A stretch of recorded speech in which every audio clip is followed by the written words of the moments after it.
Wow! Ang sarap! Yum, yum, yum! Bantay na talaga. Tula na sa nag-ikog.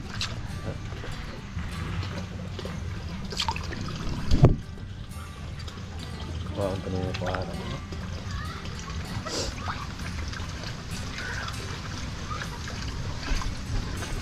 Kisaw na sila, no? Bantay na nagkapaghaw, no? Yun! Magandang hapon, mga kaboards! At ayan, no? Dito tayo, nagpapakain tayo ng tilapia natin dahil meron kaming gagawin ngayon. At Merry Christmas po sa lahat namin naman naming viewers dyan! Yan! Ayan yung mga tilapia natin! Yan! Alright! So, marami yan. Kaso lang, di na natin masyadong nakikita. So nakikita lang natin pag nagpapakain tayo. At ayan, yung tubig lang yung nano natin. At magandang balita dahil medyo lumalaki na sila, mga kaboards. Yan, dito naman sa kabilang fish pan natin, mga boards, okay na sana to. Meron na sana, pwede na sana paglagyan siguro ng mga ano to, ng isda. Kaso lang tanggalin muna namin yung mga water lily niyan, lahat na yan alisin natin dahil sobrang daming palaka, malalaki. So baka kainin yung mga isda natin dyan or yung mga pagkain natin dyan sa kanilang mapupunta.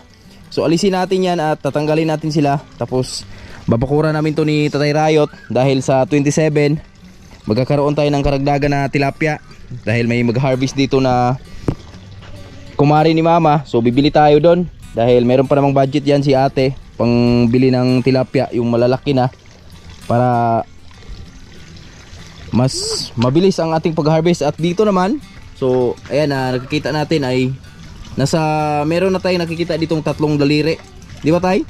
Laki na. Laki na, and si Tatay Rayot kasama natin. At taba ng kangkong natin, oh. Oy, ito yung mga gusto ng mga Pag wala tilapia. Yan, kinain sa tilapia. Oh, tingnan nyo mga kaboards. Tingnan nyo yung mga ibang kangkong. Wala ng dahon yan, kinakain nila yun, oh. Oh. Ayun, oh. Wala na. So may bulaklak yung kangkong natin, oh. Mulak ba yun pa, no? Yan. So padamihin natin yung ating kangkong na yan. At ngayong hapon na to, yan, tayo ay pupunta dun sa Kamatisan dahil mag-aabuno kami ni Tatay Rayot dahil yung 4 na lane doon hindi natin natapos nakaraan at ayusin na natin. So palakasin natin yan, nalakas yan. Oh, di ba? Uy, ready na to para sa panibagong mga alaga nating tilapia. So yung tilapia naman natin dito, yung mga similya natin na galing sa DA, ay magandang balita naman, mga kaboards, dahil ayan, malalaki na sila. So mayroon na tayong nakikita dito na mga basta malaki na pinagbago nila. Yan, may na talaga, itsura tilapia na talaga. Kaso lang marami ding yung palaka. So kailangan talaga bakuran natin ang net niyan para wala na mapasok na palaka. So tara, dito na tayo. At gusto ko kayong i-update dito sa mga sitaw natin. So nakaraan kasi nagtanim tayo ng sitaw at magandang balita dahil simula nung tinanim natin sila, so ayun, na after 5 days na yata simula nung tinanim natin to at nag-usbunga na. So halos lahat ay lumalabas na. Kaso yung iba ay kinakain ng rabbit. Kinakain ni Ruby. Ito na yung mga sitaw natin, oh. Yan. So naglabasa na. Grabe yung bunga ng kamatis dito, oh. Tumba talaga yung mga tumba yung mga puno.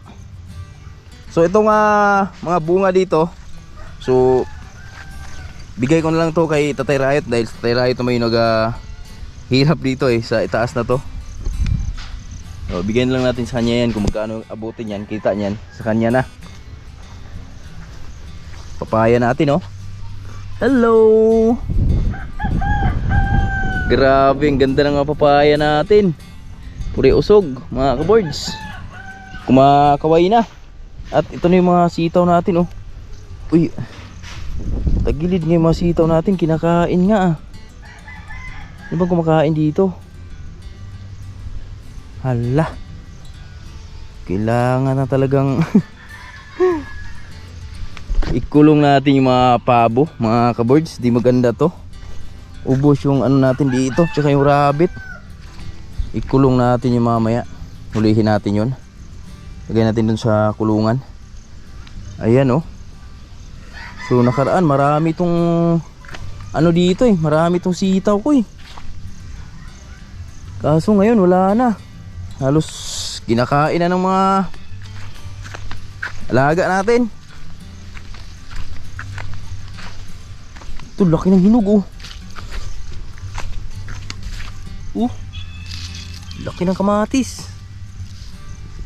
Dapat ganito na yung kalalaki yung mga sitaw natin, oh. Halos ganito na lahat yung nakikita ko nakaraan dito. Kaso lang ngayon ay nagbago na yung ano nila. Nagbago na yung itsura. Dahil kinain anong mga kinain ng rabbit natin. So dito naman banda, dinaabot ng rabbit. Kaya medyo maganda yung ano, takbo. Ayan, oh. Yan. Meron na. Naglabasan na at meron dito. So bunuhan natin to sa mga susunod na araw. Yan, para makarecover. Pero yung kinain doon, yung mga kinain doon mga kaboards, makaka-recover pa yun dahil sisibol pa yung mga talbos noon eh. Tapos yung mga mais naman natin, yan, sa lahat po nagtatanong kung ano na yung update sa mais natin. Ito na po yung mais natin ay sa awa ng Diyos ay medyo naka-recover naman. At nakatikim na sila ng ulan. Tapos naabunuhan na ito nakaraan. So gusto ko nga sana ipasurko to. Sabi ni Papa, wag na daw dahil naabuno naman. So abuno na magdadala daw niyan. At medyo di nga kagandahan yung kartada nila dahil kinakain ng mga uod. Pero laban lang. Tiwala lang yan. Kakain din tayong anagon yan. So ngayon naman ay okay, malamig naman yung tubig. So nag-abuno kasi tayo nakaraan. Hanggang dito lang sa alay na to. At itong apat na titira nga itong apat na linya. Dahil dun sa nakarang abuno namin ay nahuli din to. Kaya hinuli na rin natin. So bukas naman mag-harvest tayo. At kaka-harvest lang natin nung kailan ba yun?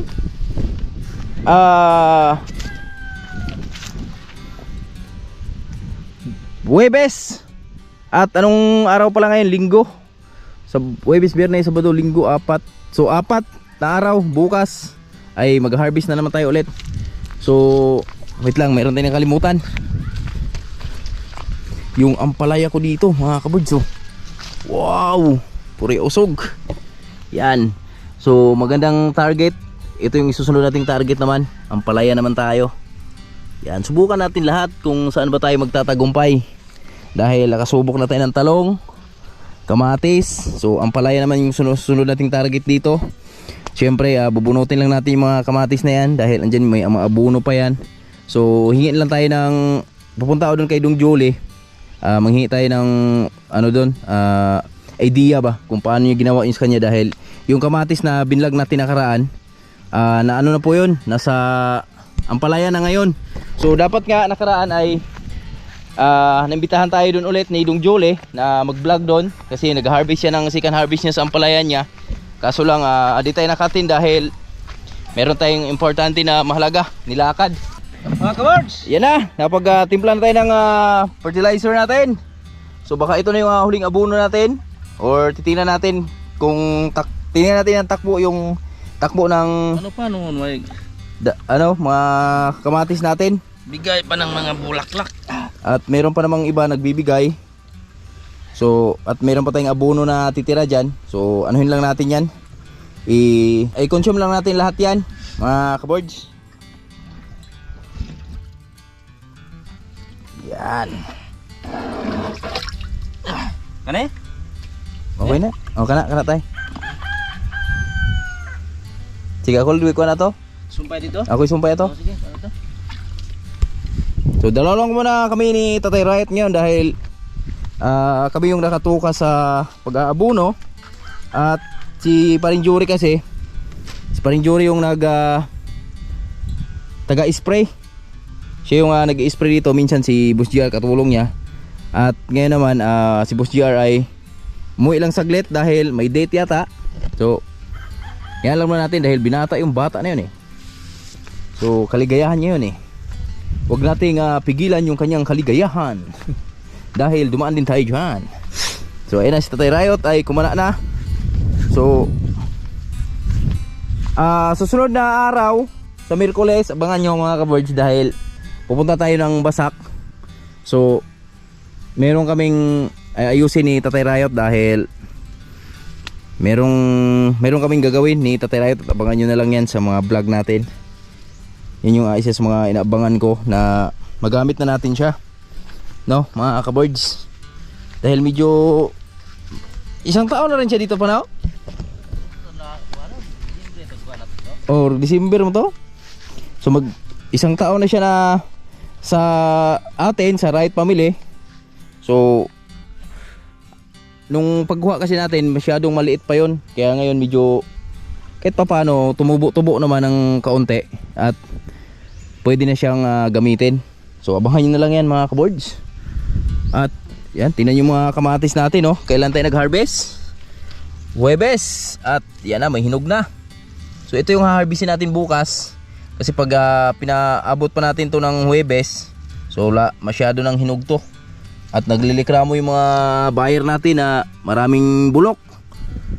Di magtatagal stay yung kamatis natin sa kanila dahil nabubulok agad dahil dun sa overripe na nga. Harvest na ugma tay. Harvest na naman tayo bukas. Oh, to kuha tawag bukag sa kuan. Gihulungan. Palit tulog bukag doon niya po. Ako tong giingnan kanya. Oh, mukuha siya sa Huwebes. Ugma, dili. Depende ko no. Depende sila ka ugma. Yang muha di ugma. Ano ikuan? Ano ngambas karon? Pero si kuan, katong lagi as timbangan, permente sa mukuha. Sarado maghihinga ba to? Ay Domingo sarado sa Domingo ba? Tawagan tron, ako number to. Ah. Adik tumog balibad oy. Lagi dito ko doon mong gana ta. Dito. Dito ito manghatag. Katuno lang ko siya mo lag doon. Di inahar bayar batong timbangan.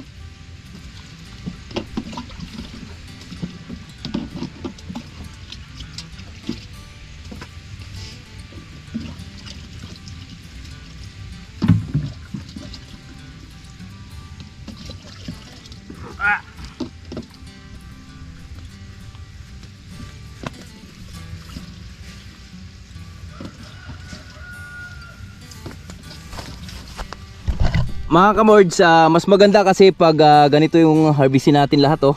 Halos ganito lahat ba. Tapos yung mga palabangaan, yan yung mga gusto ng mga buyer natin dahil itong mga ganito, mag-i-stay pa to ng mga ilang araw eh, mga 3 days to 4 days bago matuluyan mahinog yan.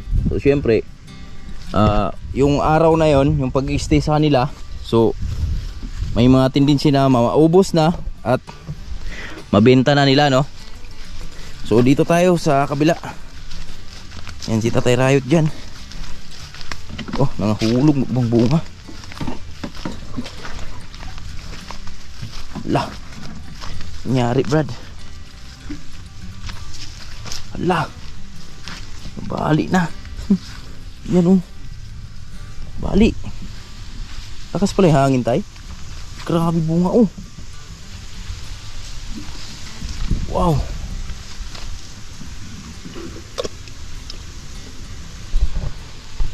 Wala yung isang container namin. Saan kaya yun? Yan. So pag pinaabot pa nga natin ng Huwebes to, wala na to. So marami na namang tapon dito. Marami na namang reject. Dito pala tayo.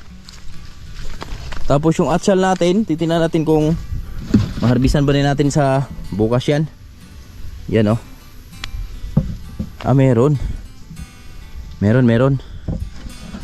At kita nyo naman yung mga buungan yan mga kabirds oh. Kaya kailangan nating abunuhan muna. Yan. Oh. O diba? So abuno lang muna kami ni Tatay Rayot. Mga kabirds. Diyan lang muna kayo no. Antabay kayo dyan. Tambay lang muna.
Pasko na naman, ay wala ka na.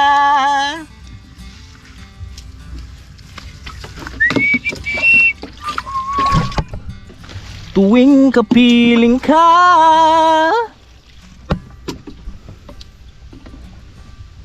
woohoo! Uy, may uwak. Doon ka buok. Yun oh. Tay. Good evening mga kaboards at Merry Christmas po sa lahat na minamalaming viewers at lalo na sa mga OFW natin dyan, sa mga silent viewers natin, sa mga solid supporter natin dyan. Merry Christmas po yung lahat. At gagaling lang natin sa farm, so ginabi na tayo at ngayon ay meron lang tayo, maghanda lang tayo ng konting pagsalusaluhan ngayong gabi na to dahil Pasko po, isasulubong na natin yung Pasko at babawi lang po tayo sa bagong taon. So dapat magluluto si Mrs. ng spaghetti, kaso lang gusto ni Mrs. kasi pag umaga may makain kami, so bukas na lang lulutuin yung spaghetti natin at yung lumpia. So pinrito lang muna yung ating lumpiang Shanghai. So nagprito lang siya ng pagsasaluhan natin ngayong gabi na to ng konti at eto na. So ito yung handa natin. Yan. Mag-debok tayong manok. At yan o, si Mrs. nagluluto ng lumpia. Lumpiang gulay. Lumpiang gulay. At meron ding lumpiang Shanghai. Yan o. Wow. Lupit si Mrs. John. Masarap sana yung lumpiang toge no. Kaso lang toge dito eh. Wala kasing tawag dito mga kaboards. Ito yung nagpapasarap niyan. Suka. Yan. Kaya ang repolyo yan tsaka carrots. Repolyo tsaka carrots at ito, yan, niluluto pa yung iba. At ito yung gagawin yung Shanghai tomorrow. Yan. 1 kilo po yan. At masarap yan sa spaghetti natin bukas. So dito kasi sa probinsya wala kaming rep eh. Wala kasing rep pag niluto natin na agad, so mabilis mapanis. So mag-ano lang tayo, magluto lang tayo ng maubos lang natin yung gabi na to. Para bukas mainit para bukas pa rin. mainit pa yung ating kakainin. So prepare ko lang yung ating tinibok na manok para ating pagsalo-saluhan mamaya. Masarap yan mga idol. At luto din tayo ng laman loob, adobo sa gata. Sarap. Nakalimutan ko pala tikman yung gulay ni Mrs. Siyempre, tayo yung taga-tikim eh. Sa gulay ni Mrs. Ito yung lumpiang gulay niya. So, sausaw natin dito. Yan, masarap yan.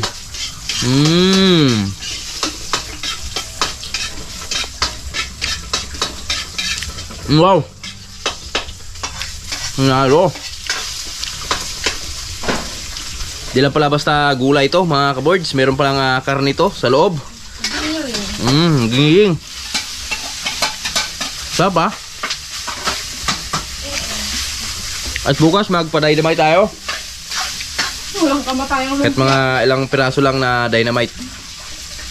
Marami tayong sili doon. Yap. Mga boards, ito lang naman yung laman loob na inadobo natin sa gata. Grabing sarap oh. I love it. Yung nasasabi kong I love it. Tsura pa lang. Talagang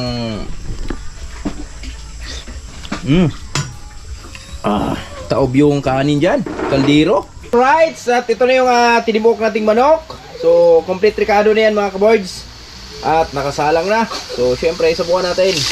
Wala pang sabaw yan eh. Okay, so yan lang muna yung sabaw natin.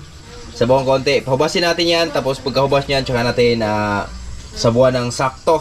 Para malambot na yan. At abangan nyo mamaya yan mga kaboards. Yan yung pataubin natin dun sa malaking plato natin mamaya. Siguro nasa 3 kilo yan. At kakain lang muna tayo. Yan, luto na yung ating adobo sa gata. Mga kaboards, yun update tayo sa ating nilulutong manok na tinibok. Wow! Ang sarap! Yum, yum, yum! So, ayan ito yung sabaw, medyo bumaba na. So, tikman nga natin. Timplahan na natin dahil final yung sabaw na yan eh. At para pag lumambot na siya, tapos unti na lang yung sabaw. So, may lasa na. Okay?